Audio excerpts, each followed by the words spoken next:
नमस्ते। देश तथा विदेशमा रहनुहुने सम्पूर्ण मेरा मित्रहरू र विरोधी साथीहरू, यहाँ सबैले हार्दिक नमस्कार। आज यो खोलाको किनारमा मेरो केही कुराहरू राख्न गइरहेको छु। कृपया यहाँहरू जहाँ हुनुहुन्छ, जस्तो अवस्थामा हुनुहुन्छ, हाँसी खुसी रहनुहोला र फुर्सदको समयमा मेरो यो भिडियोलाई समय निकालेर हेरिदिनुहुनेछ, सुनिदिनुहुनेछ र आवश्यक सुझाव सल्लाह दिनुहुनेछ भन्ने आशा लिएको छु। र आज मैले भन्न खोजेको चाहिँ के हो भने, आजभोलि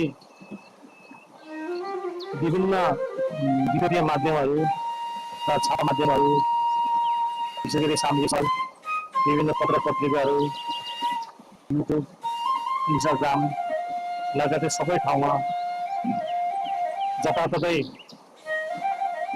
निराशा, असन्तुष्टि, विरोध मात्र देख्ने गरे। थाहा छैन मलाई यो के हुनु होला, के हो थाहा छैन, त्यो कुरो तपाईँहरूले पनि थाहा छैन भने, तर वास्तवमा यसले हाम्रो समाज कता लाँदैछ, हाम्रो देश कता लाँदैछ र हाम्रो देशको परम्परा, सामाजिक मूल्य मान्यता, त्यहाँको धार्मिक सहिष्णुता, एकअर्कालाई सम्मान गर्ने, ठुलोले सानोले माया गर्ने, सानोले ठुलोले सम्मान गर्ने, माया आदर गर्ने, त्यो संस्कारको विकासमा क्रमशः ह्रास हुँदै गएको छ कि भन्ने मलाई लागिरहेको छ। र हामीलाई यस्तो बानी परेको छ, कसैले गाडी नगरिकन सायद हामीले खाने भात पनि हामीले रुच्दैन, अथवा त्यो भात खाए पनि त्यो पेटमा गएर पच्दैन। त्यो खालको हाम्रो बानीको विकास भइसकेको छ र त्यसमा हामी अभ्यस्त भइसकेको छौँ र त्यसलाई सहन सक्ने, यो समाजको परिवेशलाई सम्हाल्न सक्ने र यो घटनाहरूलाई एउटा एकदमै सरल ढङ्गले दिने साथहरू र दाजुभाइ तथा दिदीबहिनीहरू मात्रै यो समाजमा बाँच्न सक्ने, यो समाजले गरेको तिरस्कार, समाजले गरेको एउटा झुट व्यवहारले गर्दा समाजमा विभिन्न किसिमको घटनाहरू, आत्महत्या गर्ने, आत्मदाह गर्ने, हत्या गर्ने, एकअर्कालाई नमान्ने, त्यो खालको चाहिँ विकासहरू भइरहेछ। र ज्वलन्त उदाहरण त्यो समय भएको आत्मदाह घटना र भर्खरै जस्तै मात्रै अहिले के सामने भएको मधेसमा जुन मुस्लिम धर्मावलम्बी र हिन्दू धर्मावलम्बीहरूको बिचमा भएको झडपले एउटा चाहिँ निम्त्याएको एउटा हत्या प्रकरण, यो सबै यो अहिलेको समाजको एक किसिमको अहिले भइरहेको यसको सामाजिक सञ्जालको चरम दुरुपयोग विकृति र यसको उपज हो भन्ने मलाई लाग्छ। यसमा हामी सबैले खोज बनाउनुपर्छ र नयाँ ढङ्गले लानुपर्छ र सामाजिक सञ्जालमा आएको सबै कुरालाई सही रूपले ढङ्गले बुझ्नुभन्दा पनि त्यसलाई एकदम विश्लेषणात्मक ढङ्गले अध्ययन गरेर कुन चाहिँ कुरो सही हो, कुन चाहिँ कुरो गलत हो भनेर छुट्याउन नसक्नाले समाजमा त्यस्तै किसिमको विकृतिहरू आइरहेको छ। यो सन्दर्भमा यहाँहरूलाई भन्न चाहन्छु। र अहिले नयाँ न्यायिक के विकास भएको छ भने, विशेष गरी जेनजी पुस्ता अर्थात् 30 वर्षभन्दा मुनिको पुस्ता भनौँ न, 30 वर्ष एवं हाम्रो छोराहरूको पुस्ताको के भाष्य सिर्जना गरेको छ भने, समाजमा केही पनि गरेन, 35-40 वर्ष समाजमा अगुवाहरूले केही पनि गरेन, दुःख पायो समाज र सबै अगाडि बढ्ने पुस्ताहरू चाहिँ गलत हुन्, यिनको कारणले देश विकास भएन, यिनको कारणले देश बसी पर्यो भन्ने खालको एउटा भाष्य निर्माण भइरहेको थियो समाजमा। देशमा।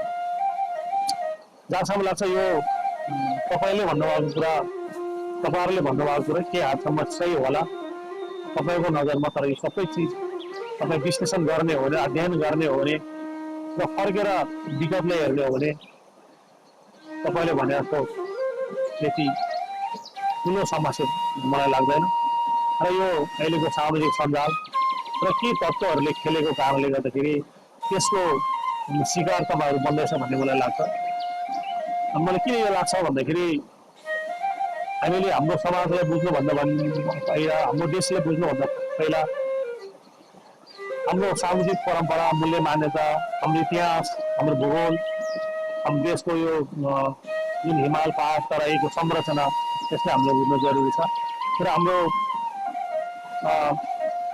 दर्जनौँ भाषा, धर्म, जाति, लिङ्ग भएको मान्छेहरूको बसोबास गरेको यो ठाउँ, कुनै एक जातिले मात्रै चाहेर सबै चिजहरूको जातिले स्वीकार नगर्ने अवस्थामा सबै जातिलाई मिलाउँदै जाने क्रममा कतिपय कुराहरू ढिलो भएको पनि हुनसक्छ। त्यस कारणले हामीले बुझ्न जरुरी के छ भन्दा तपाईँले भन्नुभएको केही भएन भन्नेसँग चाहिँ म सहमत छैन। र जति हुनुपर्ने त्यो चाहिँ अलिक भएन कि भन्ने सन्दर्भमा तपाईँसँग बसेर बहस छलफल पहिरो गर्न सक्छ। तर केही पनि भएन समाजमा भन्ने कुरालाई यहाँले भनिरहनुहुन्छ भने आजभन्दा 20 वर्ष अगाडि मात्रै कल्पना गरौँ हाम्रो समाज कस्तो थियो। आजभन्दा 20 वर्ष अगाडि तपाईँको गाउँलाई फर्केर हेर्नुहोस्, तपाईँको बाटो हेर्नुहोस्, तपाईँको गाउँमा बनेको बाटोहरू हेर्नुहोस्। 20 वर्ष अगाडि तपाईँको घरमा बाटो कस्तो थियो, आज 20 वर्षपछि कस्तो भइरहेछ। 20 वर्ष अगाडि तपाईँको गाउँमा स्कुलको अवस्था कस्तो थियो, अहिले त्यो स्कुलको अवस्था कस्तो छ। 20 वर्ष अगाडि तपाईँको गाउँमा बिजुली, खानेपानी, सिँचाइ, त्यस गरी बिजुली, इन्टरनेटको अवस्था कस्तो थियो, त्यसलाई अध्ययन गर्नुहोस् र अहिलेसम्म त्यसलाई तुलना गर्नुहोस्। 20 वर्ष अगाडि तपाईँको समाज कस्तो थियो, कस्तो किसिमको हाम्रो समाज थियो, अहिले त्यो समाज कस्तो छ, त्यसलाई अध्ययन गर्नुहोस्। 20 वर्ष अगाडि तपाईँको घर कस्तो थियो, हाम्रो समाजमा घर कस्तो थियो, आज कस्तो घर बनिरहेको छ, त्यो घर के कारणले बनिरहेको छ, त्यो समाज कस्तो किसिमको छ भन्ने अध्ययन गर्नु। त्यसैले यो सारा कुरा अध्ययन गरेर मात्रै हामीले आफ्नो न्यारेटिभ बनाउनु जरुरी छ। त्यसैले अर्काले भनेको भरमा, अरूले भनेको भरमा साँच्ची नै विकास नभएको, पूर्वजहरूले केही पनि गरेका छैन भन्ने कुरो चाहिँ तपाईँले गर्नुभयो भने भोलि तपाईँ पनि पुरानो हुन्छ, तपाईँ पनि विभिन्न कारणले आज देश तथा परदेशमा हुनुहुन्छ। सायद परिवारकै निम्ति, परिवारको भविष्यको निम्ति, तपाईँको भविष्यको निम्ति नै तपाईँ परदेश जानु भएको छ। र घर देशमा बस्नेले पनि पक्कै पनि केही न केही समाजको निम्ति योगदान दिइरहेको छ। ती योगदान दिने साथीहरूको पनि कदर गर्न जरुरी छ। कि त्यो योगदान गर्ने साथीको कदर गर्नु भएन भने तपाईँ पैसा त कमाउनुहुन्छ, हरेक हिसाबले पैसा कमाएर त नेपाल ल्याउनुहुन्छ, तर नेपालमा ल्याएर त्यो व्यवस्था भएन भने तपाईँको पैसाको कुनै अर्थ लाग्ने छैन। त्यो पैसा फेरि पनि खर्च हुनेछ र तपाईँ फेरि त्यसरी नै विदेश अथवा परदेश भाँसिनु पर्ने अवस्था आउन सक्छ। त्यसैले तपाईँले कमाएको पैसालाई उचित ढङ्गले सदुपयोग गर्ने ठाउँ बनाउनको निम्ति पक्कै पनि यो देश राम्रो हुनुपर्छ, हाम्रो समाज राम्रो हुनुपर्छ भन्ने मलाई लाग्छ। र मेरो आफ्नो कुरा हो फेरि, र यो कुरो तपाईँलाई राम्रो नलाग्न पनि सक्छ, त्यो लाग्न नपाउने तपाईँको अधिकार पनि छ। र त्यो तपाईँको त्यो भन्न अधिकार, तपाईँले त्यो किसिमको स्वतन्त्रपूर्वक आफ्नो कुरा राख्ने अधिकारको निम्ति पनि हजारौँ सयौँ परिवारले, व्यक्तिहरूले, हाम्रो अग्रजहरूले त्याग, बलिदान, तपस्या गरेका छन्। त्यसलाई पनि हामीले आफूले अवमूल्यन गर्नु हुँदैन भन्ने लाग्छ। र यिनै कुरा म यहाँसँग राख्न चाहन्छु। र यतिखेर यो समाजमा केही पनि गरेन, केही पनि भएन, अब के हुँदैन यो समाजमा, के गर्न सक्दैन भन्ने खालको भाष्य निर्माण नगरौँ। हामी आफैबाट के गर्न सक्ने कोसिस गरौँ, नसके अरूको कुरो नकाटौँ, हाम्रो सहयोगै गरौँ र सुझाव सल्लाह दिउँ। अरूलाई क्रिटिसाइज गर्नुभन्दा पहिला उसलाई सुझाव सल्लाह दिउँ, उसँग भएको कुराहरू लिउँ, तपाईँसँग भएको कुरो दिउँ। र आजले हाम्रो चलन के छ भन्दाखेरि बिहान उठ्ने बित्तिकै हामीले जन्म दिने बाउ आमालाई गाली गर्छौँ, बाबुसँग जन्म लिएका छौँ। बिहान उठ्ने बित्तिकै समाजलाई हामीले गाली गर्छौँ, कस्तो समाजमा हामी जन्म लिएछौँ र हुँदा हुँदै हामी देशलाई गाली गर्छौँ, कस्तो देशमा जन्म लिएछौँ हामी। अब त्यति मात्रै नभइकन सबैभन्दा अहिलेको चर्को विषय के हो त भन्दाखेरि हाम्रो नेताहरूलाई गाली गर्छौँ र त्यो गाली गर्न जरुरी छैन साथीहरू। त्यो नेता पनि हामीले नै बनाएको हो, हाम्रै उत्पादन हो त्यो नेता पनि। तपाईँ हामीले नै भोट दिएर त्यो ठाउँमा पुर्याएर त्यो नेता बनाएको हो। त्यो नेता त भोलि हामी नबनाउनै सक्छौँ। जसरी आज तपाईँहरूले जेएनजी आन्दोलनको नाममा त्यो जेएनजी आन्दोलनपछि भएको चुनावले गर्दाखेरि धेरै पुरानो नेताहरू पाखा लागेको अवस्था छ। त्यो के हो त भन्दा त्यसरी तपाईँले पाखा लगाउन सक्नुहुन्छ। त्यो तपाईँको त्यो स्वतन्त्र अधिकार हो। त्यो अधिकारको निम्ति पनि तपाईँले उहाँहरूलाई धन्यवाद दिनुपर्छ, किनभने त्यो अधिकार प्राप्त गर्नुको निम्ति नै उहाँहरूले दशौँ वर्ष जेल भोगेर, कैयौँ यात्राहरू भोगेर, कैयौँ दुःख कष्टहरू भोगेर र हजारौँ शहीदहरूलाई बलिदान दिएर यो व्यवस्था ल्याएको। त्यसैले नेतालाई गाली गर्नुभन्दा अगाडि तपाईँले बनाउने नेताको पनि एउटा विश्लेषण गरौँ। त्यो नेता बनाउने त तपाईँ पनि हो। त्यसैले त्यो नेता बनाउने बेलामा तपाईँलाई ध्यान पुऱ्याएन कि भन्ने तपाईँले विचार गर्न जरुरी छ। र देशलाई हामीले सराउनु पर्दैन मित्रहरू। त्यो संसारको सुन्दर देश जस्तो लाग्छ मलाई। हुन त म त तपाईँहरू जस्तो विदेश धेरै गएको छैन होला, तर पनि मैले विभिन्न माध्यमबाट थाहा पाउने गर्छु। त्यो देश माथि पुग्यो भने हिमाल, पहाड, तराई हेर्नुहोस् त। अब हाम्रो देशमा तपाईँ आधा घन्टादेखि 1 घन्टासम्म कहीँ दूरी हिँड्नुभयो भने तपाईँले एकदमै गर्मीदेखि एकदम चिसोसम्म तपाईँले मौसम पाउनुहुन्छ। त्यस्तो देश हाम्रो पाउँदैन। हाम्रो विभिन्न किसिमको विविधतायुक्त देश छ हाम्रो। यहाँ पाइने विभिन्न किसिमको चराहरू, विभिन्न किसिमको बोट बिरुवाहरू, विभिन्न किसिमको वन्यजन्तुहरू, एक सिङ्गे गाडीदेखि लिएर तपाईँको चाहिँ माथि डाँफे मुनालदेखि लिएर तपाईँको चाहिँ घोराल लगायतका चाहिँ यो जीवजन्तु अनेक जीवजन्तुहरू छन्। अब प्राकृतिक हिसाबले एकदम सुन्दरता भएको देश, ताल तलैया, खोला नाला यसरी अहिले खोलाहरू बगिरहेछ। त्यही खोलालाई हामीले विद्युत निकाल्यौँ भने हामीले धेरै आम्दानी गर्न सक्छौँ। हाम्रो देशले उज्यालो बनाउन सक्छौँ र यो पानीको माध्यमबाट विद्युत बेचेर हाम्रो देशलाई आम्दानी गर्न सक्छौँ। यस्तो थुप्रै चाहिँ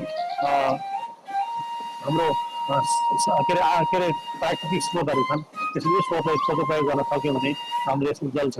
त्यसैले हाम्रो देश सबै उज्जवल छ। जहाँ जहाँ गए पनि, जहाँ जुनसुकै देशमा गए पनि फर्केर आउँदा आफ्नो सानो भए नि डेरा छ, सानो भए नि घर छ, सानो भए नि आफ्नो जग्गा जमिन छ। त्यसैले यो देशलाई सराप्नु जरुरी छैन। यो देशलाई उज्जवल गर्न सक्यौँ भने हामीले विभिन्न किसिमको के अरे आम्दानीको स्रोतहरू बनाउन सक्छौँ। कृषिलाई आधुनिकीकरण गर्न सक्छौँ। त्यसैले पर्यटनको विकास गर्न सक्छौँ अनि टुरिज्मको तपाईँको चाहिँ व्यापक विकास गर्न सक्छौँ। यसबाट तपाईँको चाहिँ हाम्रो यो विभिन्न किसिमको खनिजहरूलाई उपयोग गर्न सक्छौँ। यो प्राकृतिक स्रोतहरूलाई उपयोग गर्न सक्छौँ भने हाम्रो देश छिट्टै नै अरूको तुलनाभन्दा माथि हुने सम्भावना छ। त्यसैले छिट्टै नै यसलाई हामीले देशलाई सराप्नुभन्दा पनि त्यो देशलाई कसरी बनाउने, त्यो यसलाई कसरी सुन्दर बनाउनेतिर हामी सबैजना लाग्न जरुरी छ। अर्को कुरा, हामी आफ्नो समाजलाई गाली गर्छौँ। कस्तो समाजमा गाली गरेछ, त्यो समाजमा हामी सबै मिलेर बनेको समाज।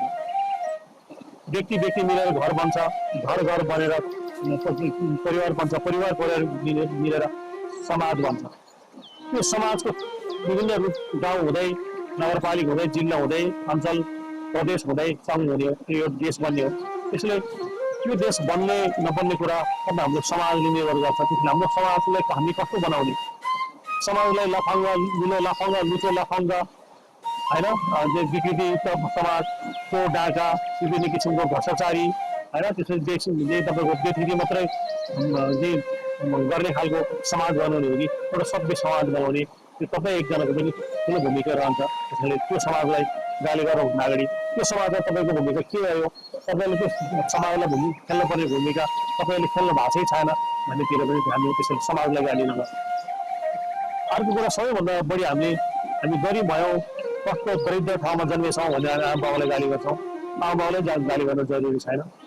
र भनिन्छ एउटा कथन छ, गरिब भएर जन्मिनु तपाईँको पाप होइन, र गरिब भएर मर्नु चाहिँ तपाईँको पाप हुन्छ। त्यसैले तपाईँलाई आमाबाउले जस्तो अवस्थामा जन्माउनु भयो, हुर्काउनु भयो, तपाईँलाई दुईटा खुट्टा, दुईटा हात, दुईटा आँखा, दुईटा कान, एकदम यो शरीरको सबै संरचना जस्ताको तस्ता तपाईँलाई हुर्काउनु भयो। तपाईँलाई थोरै भए पनि शिक्षा दिनुभयो होला, दुःख कष्ट गरेर उहाँहरूले थोरै खाएर भए पनि। तर बाँकी तपाईँ बुझ्ने भइसकेपछि त्यो समाजमा तपाईँले बुझ्ने भइसकेपछि त्यो समाजलाई परिवर्तन गर्ने निम्ति, बाउ आमालाई सुखी राख्नुको निम्ति, यो देशलाई परिवर्तन गर्नुको निम्ति बाँकी खेल्ने भूमिका चाहिँ तपाईँले। त्यसैले तपाईँले भूमिका खेल्नुभन्दा पहिला आफ्नो आमाबाउले गाली गर्नु भने, अर्काले गाली गर्नुभयो भने तपाईँ हाम्रो त्यो प्रगति कहिले गर्नुहुन्न। त्यसैले म यहाँलाई हार्दिकतापूर्वक के अनुरोध गर्छौँ भने कसैलाई गाली नगर्नु। इभन तपाईँहरू धेरै मलाई पनि गाली गर्नुहुन्छ, कहिलेकाहीँ मेरो कमेन्टमा यहाँहरूले गाली गर्नुहुन्छ। तर तपाईँले गाली गर्दा मलाई आनन्द लाग्छ। किन गाली गर्नु? तपाईँले गाली गर्दाखेरि मलाई प्रेरणा मिल्छ, स्रोत मिल्छ। तपाईँले यहाँनिर तिमीले गल्ती गरेछ भन्ने तपाईँले देखाउनुहुन्छ र मलाई एउटा विश्व बचाउनको काम गर्छ। त्यसैले धेरै गाली गर्नुभयो भने तपाईँको चाहिँ विकास हुन्छ, मेरो चाहिँ विकास हुन्छ, तपाईँको चाहिँ विकास हुन्छ। त्यसैले अर्काले गाली नगर्नु,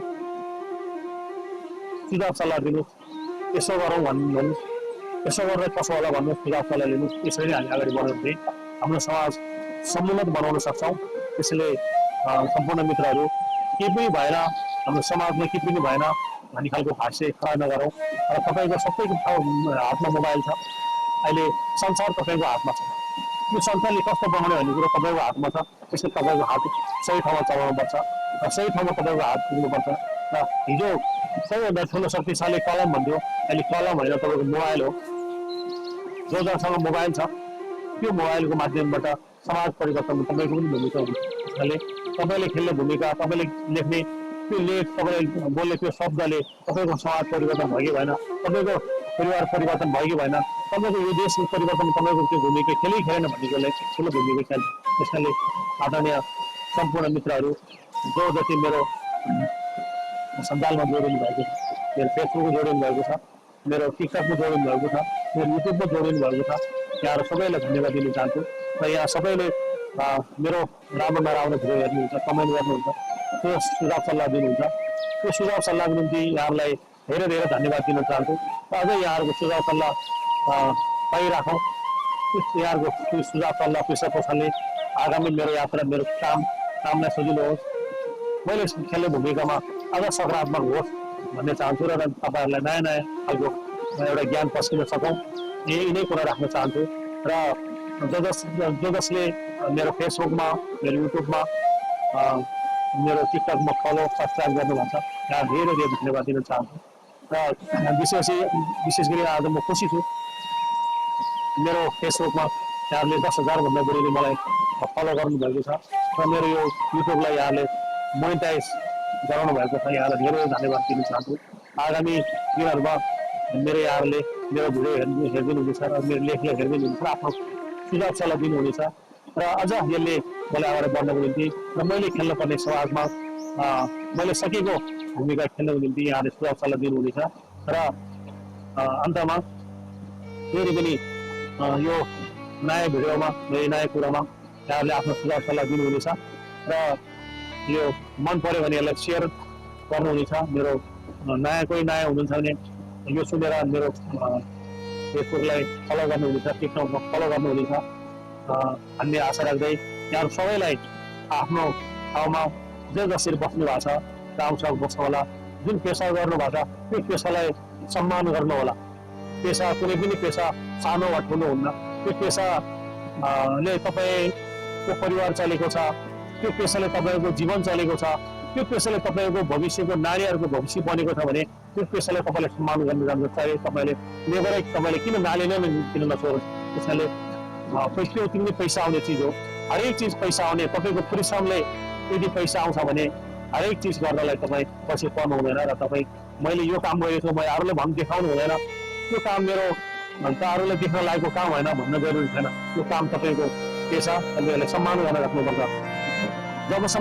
जुन दिनसम्म तपाईँले आफ्नो पेसालाई, तपाईँले गर्ने कामलाई तपाईँले सम्मान र माया गर्नुहुन र त्यसमा चित्त भएर तपाईँले काम गर्नु सक्नुहुन्न तपाईँको प्रगति हुँदैन र तपाईँले गर्ने कामले जुन काम गरे बापत अरू पक्षलाई पनि फाइदा लिन्छ त्यो फाइदा पनि लिँदैन त्यो फाइदा भोलि नहुनु भनेको तपाईँलाई पनि तपाईँको पनि चुलो नबल्नु त्यसैले तपाईँले गर्ने कामले हरेक मान्छेको चुलो जलेको छ त्यसैले त्यो चुलो जल्ने कामलाई सम्मान गर्नुहोस् जस्तो काम गर्नुभएको छ तपाईँ डक्टर हुनुहुन्छ शिक्षक हुनुहुन्छ तपाईँ लेबर हुनुहुन्छ तपाईँ विभिन्न किसिम इन्जिनियर हुनुहुन्छ तपाईँ कृषि पेसामा हुनुहुन्छ अनि हरेक पेसामा तपाईँ जुन जुन पेसा हुन्छ त्यो पेसालाई सबैले सम्मान गरौँ त्यो सबैले सम्मान गर्ने हो भने हामी नेपाल बन्नको निम्ति र तपाईँ हाम्रो सुखी नेपाली बन्नको निम्ति धेरै समय लाग्दैन र यिनै कुराहरू राख्दै यो मेरो लामो भिडियोलाई यहाँले हेरिदिनु भयो सुनिदिनु भयो त्यसलाई यहाँलाई धेरै धेरै धन्यवाद दिँदै फेरि पनि नयाँ